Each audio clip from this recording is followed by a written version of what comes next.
Oh, hello. I didn't see you come in. Happy holidays. Thank you for watching. You probably know me as the guy who goes to the Dollar Tree all the time. I buy Dollar Tree movies. I watch the movies and then I like to review the movies. I got 40 movies for you. But before that, I wanted to show these. My buddy Victor, he sent me these, and these are ones from Philadelphia that we didn't get here in New England. You got like Robots 2-pack, which is pretty cool, with a bonus disc. That's like a Walmart exclusive. They sell that at Dollar Tree for $1. That's crazy. Ninja Turtles Next Mutation Volume 2. Not a great show, but it's just funny that they have this. Open Grave, that looks pretty good. And they have 7. You can buy 7 at the Dollar Tree. That's insanity. Some of these, though, I haven't seen in a while or at all, so I'm not going to be reviewing these. Just wanted to show those. Also wanted to show this From Dusk Till Dawn. It's a 2-pack, and it's put out by Echo Bridge. I always goof on Echo Bridge because they're kind of a not great company, but this is awesome. Full Tilt Boogie is a behind-the-scenes documentary about From Dusk Till Dawn. So, cool there. So my least favorite Dollar Tree movie that I watched in the past 2 months, Curse of the Witch's Doll. I like these goofy, doll movies, but this one is very, very bad. And the worst part about it is it's not hard to make a doll movie. You just show the doll, and then, when no one's looking, the doll will, make a sudden movement. This uses CGI for the doll, as you can see there. And it's just so cornball and bad. I do not recommend this. This was the worst movie I watched. From the Dollar Tree. This one, Tales of Terror. I actually had high hopes for this one. It is not good. Everything about it is bad. The script is bad. The effects are bad. I award this no points. May God have mercy on its soul. Actually, the only cool thing about it is one of the stories is about a video store. And that was kind of cool. And that's about it. Do not recommend this one. Cabin. What's funny about this movie, this actually had a different title card. It was called Journey to the Cabin or something. I forget. But the movie itself is just called The Cabin. And I haven't seen a movie with a different title than what's on the cover since VHS days. So that's kind of funny. The couple in this is just kind of annoying, and it's not that great of a movie. There's only 3 people in the movie, so of course you know who the killer is going to be. I don't recommend this one. So next on the list is Gremlin. Someone in my comments, they were mentioning that their buddy worked on the special effects in this. And the special effects are actually pretty good. The movie itself isn't great, though. I don't like the script, and the acting is stiff. It kind of seems like a soap opera. And it's not even that much of a horror. And the main guy you're rooting for is cheating on his wife. He's not a good guy. This doesn't really have many redeeming qualities at all. Didn't like Gremlin. Curse of Buckout Road was a little bit better. Danny Glover's in it. He's good, but he's only in maybe the first half hour or so. And then it just kind of gets generic. It's not great. The Cleaning Lady. This was okay. What's actually kind of funny about this movie is the killer is obviously the cleaning lady, but she's a burn victim who is abused sexually. So, you feel bad for her. Don't burn victims have it bad enough? They also have to be, the monsters in a horror movie. So that's one thing I didn't like about this movie. It's not that bad, though. It's okay. The Gathering, Christina Ricci. She's in England. She gets hit by a car. She, has to kind of start over. I think she has amnesia. An okay movie, but not great. If you want to watch that, though, that's up to you. Host Shark. Obviously, this is a goofball movie. It's called Host Shark, and the shark is, eating a house. It's funny in moments. The problem is this is almost 2 hours long, and a movie like this really should be 40 minutes, but that's not enough to be a movie. So Have it be 80 minutes, and it's the standard runtime. It qualifies as a movie, but no, it's almost 2 hours. It overstays its welcome. Uh, but there were some pretty funny parts about it. Not entirely bad, but you know. Movie 43. Some people are going to be surprised that this wasn't lower because a lot of people really hate this movie. It's by the Dumb and Dumber guys, the Farrelly brothers, but it also has like a bunch of other directors. I think it might be called 43, movie 43, because it has 43 directors, but I doubt it has that many directors. So I'm rambling. This should basically be called Fart and Balls, the movie. Every joke is juvenile, but some of them are funny. If I saw this in the theater, I might have walked out, but because it was just kind of on in the background, I didn't mind it that much, and I did laugh at points. But some parts are very cringeworthy of this movie. Pumpkins, low budget, kind of corny, kind of cheesy, but there are some good parts about this, and there are some good kills. So if you're a slasher movie completist, I do recommend watching this. It's not going to be the best movie ever, but it's not that bad. Worth a buck. It was okay. Super Bowl moments. The reason this is so low is because it barely qualifies as a movie. They're just showing Super Bowl highlights. It's fun for what it is, but you know, a movie that's just highlights isn't going to be as high on the list as like a movie made from scratch. So that's why that's in the middle there. People are going to get mad at this. Woody Allen, Stardust Memories. This was kind of boring, and I don't care that like Woody Allen is having like, you know, dating problems. Like all these women are like throwing themselves at him. It almost seems like he's playing himself. And I was bored at points. It is well made and it looks really good. It's black and white. The photography is excellent. But just a little bit bored by this one. Don't be mad at me. There is a Woody Allen movie way higher on the list coming up. Next, American Buffalo. This movie basically takes place in real time. It only jumps ahead like once. And by real time, I mean it's a conversation between these two for the first 45 minutes with no breaks. Just like if you watch two people have a conversation for 45 minutes and then it jumps ahead and then it's like another 45-minute conversation that takes place at night. The premise is interesting. Dennis Franz here, he works at a junk shop.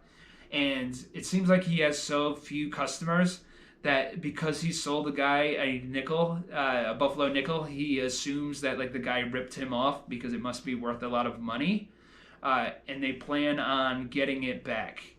And like I said, the whole movie is them talking.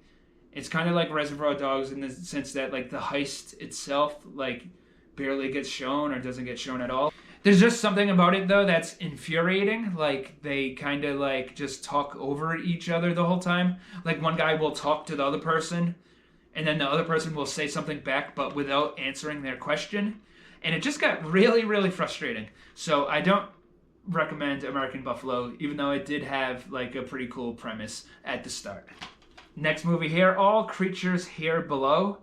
I thought I was going to like this a lot. But the twist of this movie is just gross.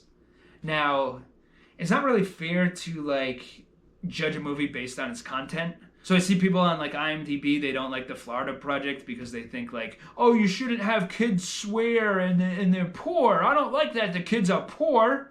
Like, you shouldn't, like, dislike a movie because of its content. But this is just, like, why am I watching this? But like I said, I did think I was going to like it a lot, and I do think the director of this could make something really, really good. But this falls short. And it's going to be funny, like, oh, you say that movie isn't good, but then Another Wolf Cop is better? Another Wolf Cop isn't a great movie, but I had fun with it. It's not as good as the first one. There's some cringeworthy bad jokes, but there's also some, like, funny segments. We're at the point now where these are movies I would recommend you should watch. Another Wolf Cop. Find it at the Dollar Tree. Pick it up. Pow! Prey. It's a boring movie, but I wasn't like offended by it or anything. Middle of the road. It was okay. I like the scenery. You know, you can tell it's about a kid in the woods, and then there's some type of prey coming to get him. He's on a deserted island. It's just really not that suspenseful or anything. Not gory at all. It's PG-13. But it wasn't bad either. Smother. This is like a kind of funny comedy about an annoying mom. Dex Shepard is in it. And, it's alright. Who else? Liv Tyler. Diane Keaton. Mike White. If you know who Mike White is, he's usually pretty funny. The Stepfather.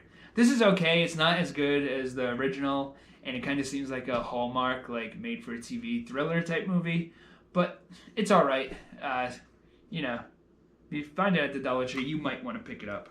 Pretty much know what you're getting with that one. Next up is Canadian Bacon. It's okay. My problem with this movie is it's not that funny, and there's only really 2 jokes. The jokes are Canadians are polite, and Canadians really like Canadian beer. Here's the thing, Canadians aren't that polite. Like, go try to drive through Border Patrol and see how nice they are to you. They're not nice at all. I love the Canadian people. What am I saying? So this is just okay. Definitely not one of John Candy's best roles. And it's sad that it's one of his last roles. I think it's his second to last movie, but the last movie to be released. And there it is, Canadian Bacon. It's okay. Men at Work is next, and I used to think that I loved this movie, but it's actually kind of boring. It starts off better. You think it's going to be better than what it is. You got Charlie Sheen and Emilio Estevez, and it kind of just goes nowhere. It's not that bad. It's okay. Definitely good for a Dollar Tree movie, but not great or anything. People are going to get mad at this. So I put even higher than Men at Work. I liked Ghostbusters Answer the Call. I know people hate this movie. It's not as bad as people say. Yes, I do think it's like trying to be woke, but it's also like kind of funny at points. It's just not really a Ghostbusters movie. So talking about it trying to be woke, within like 2 minutes of the movie, there's a joke about Barnum and Bailey Circus enslaving elephants. Which, yes, enslaving elephants isn't a good thing, but why is that in a Ghostbusters movie? But yeah, I do think this is okay. And if you've never seen it and you find it at the Dollar Tree, give it a watch. Why not? Blue Iguana. This movie was actually pretty funny. It's like a crime movie comedy. You got Sam Rockwell. I guess this guy's name is Ben Schwartz. He's from Parks and Recreation. He's pretty funny. I don't know much about him. I don't even know his name, so there you go. But that's okay. I recommend that one. The Mechanic. This is a remake of a Charles Bronson movie that I've never seen. It's actually probably one of the few Charles Bronson movies I haven't seen, as far as his bigger action movies go. He probably has some westerns I also haven't seen, but this is okay. The action is good. I just kind of don't like how they make Jason Statham like such a cool guy in so many of his movies. Like, he's not James Bond. I'd rather see him in something like The Spy or Crank 2, where he's being goofy. But this is all right. So next on the list is Ice Guardians, another documentary. This one is better than the other one, though, because they actually like interview people. And, it's about hockey fights. So you can't go wrong with watching people fight each other on ice. I recommend finding this one. This is one that the guy Victor sent to me. So thank you, Victor. I liked Ice Guardians. Bad Influence, Rob Lowe, James Spader. This was pretty good. Not my favorite movie or anything. I'm not that big on like thriller type movies, but this was well done and fun to watch. Good movie right there. John dies at the end, like a sci-fi horror type movie. It almost reminded me of like Total Recall. I don't know if that's going to make sense, but kind of like in Total Recall, how Arnold Schwarzenegger, like his future self calls him. It's kind of like things like that, except for like his dead friend calling him. Yeah, so there's some cool scenes and stuff. I watched this when it first came out, but I didn't remember much about it. I do recommend John Dies at the End. It's by the director, what's his name, John Coscarelli, director of like Phantasm, Bubba Hotep, things like that. Now, I'm actually kind of shocked how much I like this one, How to Be Single. When I watch a movie, like, I'll be honest, I don't want to watch, like, oh, I want to watch a movie about women dating in New York City. But this was, like, heartfelt and well done, and I recommend it. It's pretty funny. How to Be Single. This was pretty funny, too. Fist Fight. Not a perfect movie, but I had a fun time with this. Ice Cube, Charlie Day. Yeah, Tracy Morgan is in there. Pretty good. It kind of borrows from a movie from the 80s called 3 O'Clock High, except for it's not the kid who has to get in a fight. It's a teacher who has to fight another teacher. And if someone wants to watch this movie, here's a free download code. Next up is Charlie Bartlett. This is a pretty good movie. It kind of reminds me of an 80s movie like, Ferris Bueller's Day Off or something, except for, Anton Yelchin's character deals drugs. That's not all he does. That's not the main focus of the movie. But it's pretty good. Recommend this one. Charlie Bartlett. Did seem like maybe a little bit pointless at times, but it's still a good movie. Next up, another one that good old Victor sent. In the Heart of the Sea. This is like a Spanish DVD, or maybe like Portuguese or something. But when you play the DVD, it's just in English. It doesn't matter that the title isn't in English. This is a Ron Howard movie, and it's about like the guy writing the story of Moby Dick. Now, it's not about him writing it really. Most of the movie is about like what happens in Moby Dick, and it's a good time. A lot of the movie is them like being like shipwrecked, so it's not much action during those parts, and it's not as good as like Castaway or something, but still a fun time. Recommend this one for sure. Boxcar Bertha. This is Martin Scorsese's second movie, and it's more just kind of like a traditional action movie, but there are points where Martin Scorsese-ness seeps through. There's a lot of like inventive camera work and stuff, and I had fun with this. Definitely recommend Boxcar Bertha. This is just the most absurd movie of all time. Breakin' 2. It's just kids breakdancing the whole time. And if you don't smile while watching this movie or laugh hysterically, then I feel bad for you. I'm half joking, but this movie makes me laugh hysterically. Definitely watch Breakin' 2 at some point in your life. It's so absurd. It's the most 80s thing that there could ever be. Next up, we got Charles Bronson, Murphy's Law. Someone could do a meme. They could have Charlie Murphy in Bronson's Law. So go ahead and do that. You'll get like 1 million likes on that one. This is a very violent Charles Bronson movie. Way more violent than even some of the Death Wish movies, I would say. And if that's what you like, you'll love this movie. I liked it a lot. I've been hyping this one up for a while. New Kids. And it's a fun time. Like a teenage high school exploitation type movie. They work at a carnival in Florida. Not a carnival, just like a really crappy amusement park. And if you can find this one, definitely check it out. By Sean Cunningham, director of Friday the 13th. Next up, we have Ip Man 3. This is a good action movie. Definitely recommend this.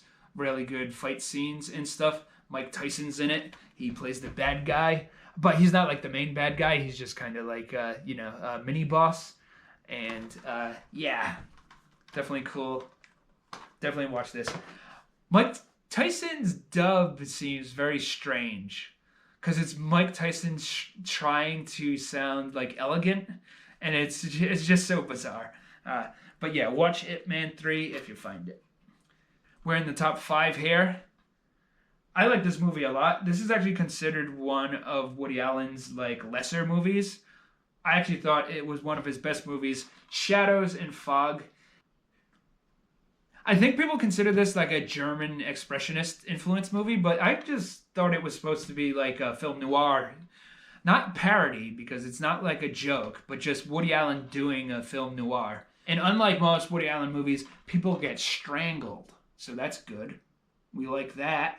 Good cast: Woody Allen, Kathy Bates, John Cusack, Mia Farrow, Jodie Foster, Madonna. I don't remember Madonna being in this, but it says she is. Donald Pleasance, a bunch more. Definitely recommend this one. I think I read that people thought it was like sappy. I like a sappy movie sometimes. A sappy movie with strangling, that's a winning combination. The photography looks great. There's like scenes that take place like involving like a circus sideshow. John Malkovich works for the in a circus. I just thought it was really cool. Definitely recommend Shadows and Fog. Next up, totally different type of movie, The Possessor. So this is by David Cronenberg's son, Brandon Cronenberg. And I bring that up because it kind of gives you an idea of what the movie is like. It is very much like a David Cronenberg movie. It's very disturbing and dark and violent.